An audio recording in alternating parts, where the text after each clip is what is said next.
कि हमने नहीं देखा कि हमारे त्योहार को अमेरिका ने मनाया हो।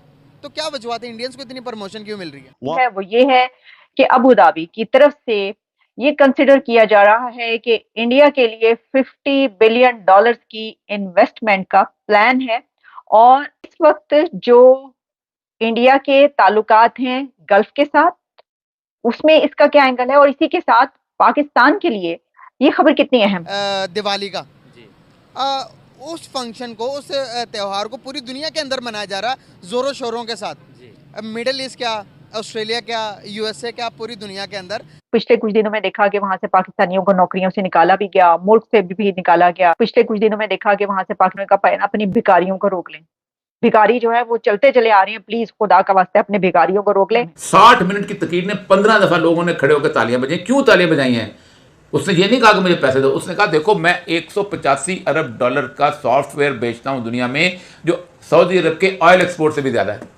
और जहाँ पर हमारी इमेज डाउन हुई, वहाँ पर इंडियंस ने अच्छी चीज़ें करना शुरू कर दिया, दुनिया के सामने अपना नाम बनाना शुरू कर दिया। आप देखेंगे तो इस टाइम अमेरिका के अंदर 90s बड़ी बड़ी कंपनियों के जो सीईओ है वो इंडियन है। एक एक करके मारे जा रहे हैं। कोई अननोन गनमैन आता है, उड़ा देता है। कई जो टेररिस्ट कहलाते हैं, जो कि इंडिया को भी चाहिए थे, उनके यहाँ भी वांटेड थे, उनको मारा जा रहा है एक एक करके। अभी एक दिन पहले एक आदमी को और मार दिया है लश्कर तैयबा का। आखिर ये कौन कर रहा होगा? और जो दुबई में बैठ के पैसे लेते हैं, यहाँ लोकल लोग मार देते हैं। वहाँ पे मैं चल फिर रहा होता हूँ, मैं अपना पाकिस्तानी सकाफत लेके जाता हूँ। ठीक है, और उन्हें पता चलता है ये पाकिस्तानी, वो उन्हें कहा चोर आ गए। तो ये इस तो आज से 5 साल पहले मैं आया था, मेरी इकॉनमी 10वें नंबर पे थी, आज मेरी इकॉनमी 5वें नंबर पे। तो इंडिया फौज पर खर्च नहीं करता, हमसे 7 गुना ज्यादा खर्च करता है। डेवलपमेंट की बात रिसेंटली चंद्रयान पे बात की, वो कहाँ पे चले गए। उसके बाद अब ये बात है, वो जो इंफॉर्मेशन है कि वो एयर टैक्सी बनाना जा रहे हैं। गई है कि पाकिस्तान से कोई अच्छी खबर नजर आए। सर, यूएई ने भी तो मना कर दिया वीजा देने से। जो ऐसे लोग जा रहे हैं जो स्किल्स वाले नहीं है, उनको उन्होंने, यूएई ने कहा कि हम वीजा नहीं देंगे।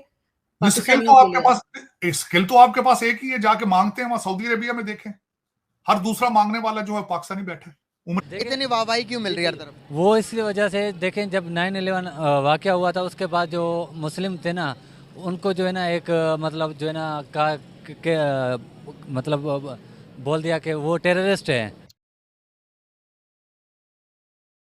नमस्कार दोस्तों, अभी अभी सब लोगों ने दिवाली मनाई और इसी मौके पे यूएई ने भारत के साथ $50 मिलियन का इन्वेस्टमेंट करने की अनाउंसमेंट की है। उन्होंने कहा कि हम भारत के साथ, भारत के ऊपर इन्वेस्टमेंट करना चाहते हैं, भारत में काम करना चाहते हैं $50 मिलियन का इन्वेस्टमेंट लेके।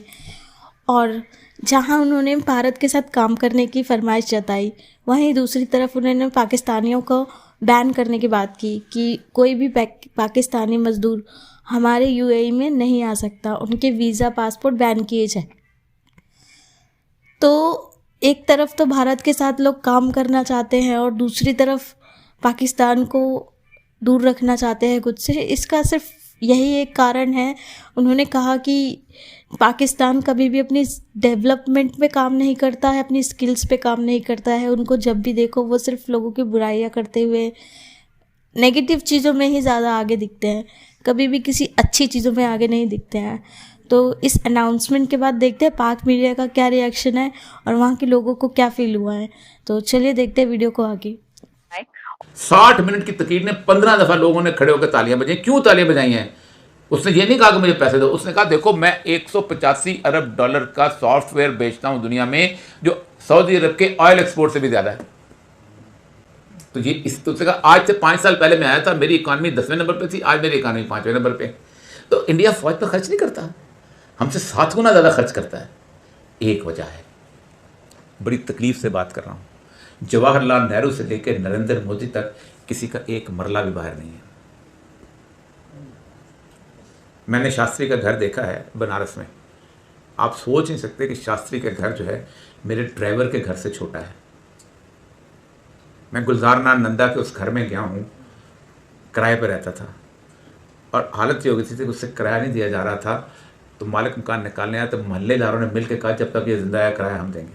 लेकिन देखिए, हम रिलेशंस खराब करने में माहिर हैं। हुआ क्या कि देखिए, अब पिछले कुछ दिनों में देखा कि वहां से पाकिस्तानियों को नौकरियों से निकाला भी गया, मुल्क से भी निकाला गया, कई एक को सजाओं की भी हुई। और फिर क्या हुआ, उन्होंने कहा अपनी भिखारियों को रोक लें, भिखारी जो है वो चलते चले आ रहे हैं, प्लीज खुदा का वास्ते अपने भिखारियों को रोक ले, हमारे मुल्क को तंग कर मारा है। तो हम तो अपने जो हमारे मतलब सिलसिला है ना वो खराब करने में हम ज्यादा देर नहीं लगाते, अपने रिलेशंस जो हैं।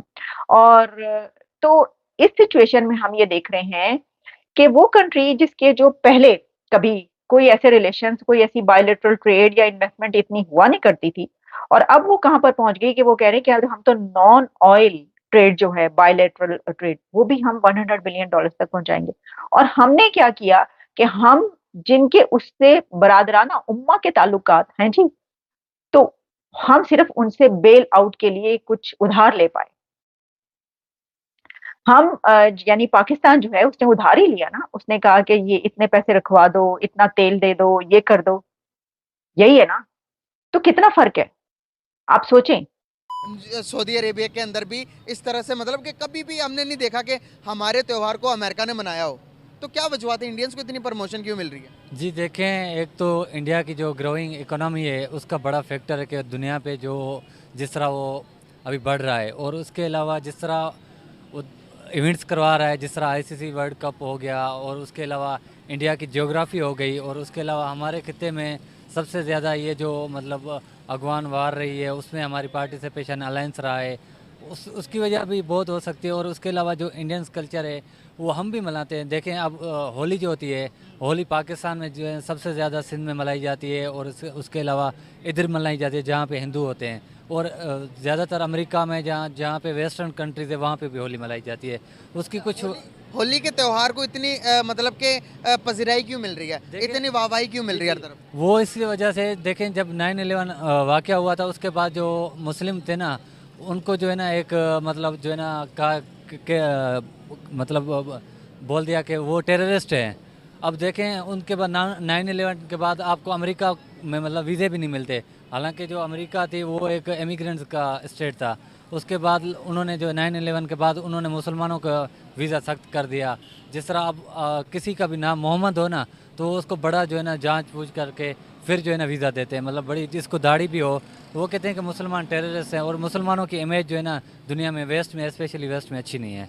और जहाँ पर हमारी इमेज डाउन हुई वहाँ पर इंडियंस ने अच्छी चीज़ें करना शुरू कर दिया, दुनिया के सामने अपना नाम बनाना शुरू कर दिया। आप देखेंगे तो इस टाइम अमेरिका के अंदर 90s बड़ी बड़ी कंपनियों के जो सीईओ है वो इंडियन है। तो क्या वो अपने इखलाक की वजह से, क्या वो आला तालीम की वजह से, क्या हर वो चीज़ के अंदर जिसमें हम सोच सकते हैं कि एक आला दर्जे पर एक इंसान जाकर फाइज हो सकता है, वहाँ पर इंडियंस फाइज है? क्या वजूहत है? जी देखें, कोई भी इंसान जो है ना दहशतगर्द नहीं होता। हम मतलब रिलीजन्स को इस्तेमाल करते हैं कि भाई जो है ना सिर्फ मुसलमान के अगेंस्ट क्रिश्चियन, मतलब जो है ना हिंदू हैं जहाँ और मज़ाहब हैं। देखिए मज़ाहब का कोई वार से कनेक्टेड नहीं होते। अब इंडियंस कुछ ऐसे भी हैं, मतलब उनको हम नहीं कह सकते कि भाई वो टेररिस्ट हैं। जिस तरह उनकी एक्टिविटीज़ हो रही है, जहाँ वो इंडिया में भी देखें मुसलमानों की जो ईद होती है बड़ी तादाद में लोग आते हैं। जिस तरह अब इंडिया में एक्टर्स हैं, जिस तरह सलमान खान हो गया, शाहरुख खान हो गया, जब भी ईद होती है तो उनके घर के बाहर देखें कितने तादाद में लोग आते हैं। हालांकि हम समझते हैं कि जब भी जो है ना दिवाली आती है या हिंदुओं का कोई भी जो है ना त्यौहार आता है, तो हम समझते हैं कि ये हिंदुओं का त्यौहार है। देखें कोई भी त्यौहार किसी मज़हब के साथ नहीं होता है, ये एक इंसानियत की खुशी के लिए होता है।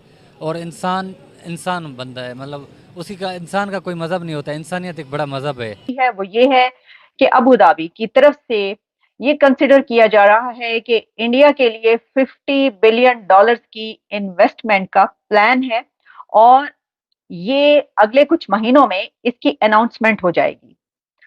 इसकी जो डिटेल्स हमारे सामने आ रही हैं उससे हमें ये पता चलता है कि जो अबू धाबी है वो सेकंड लार्जेस्ट ट्रेड पार्टनर है इंडिया का, और ऑलरेडी इंडिया और अबू धाबी के बीच, इंडिया और यूएई के बीच बहुत से बड़े एग्रीमेंट्स हैं।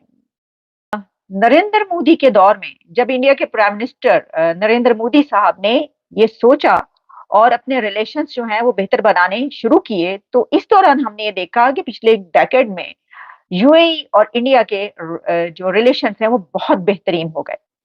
अच्छा, अब इंडिया ने पहले ऐसा जो है वो नहीं सोचा था कि क्या हम जो है वो इन्वेस्टमेंट वहां से आए, बिलियंस ऑफ डॉलर्स की इन्वेस्टमेंट हो और इससे हमें इतना फायदा होगा। लेकिन हमने ये देखा कि जो इंडिया की मौजूदा हुकूमत है उसने ये पॉलिसी अडॉप्ट की।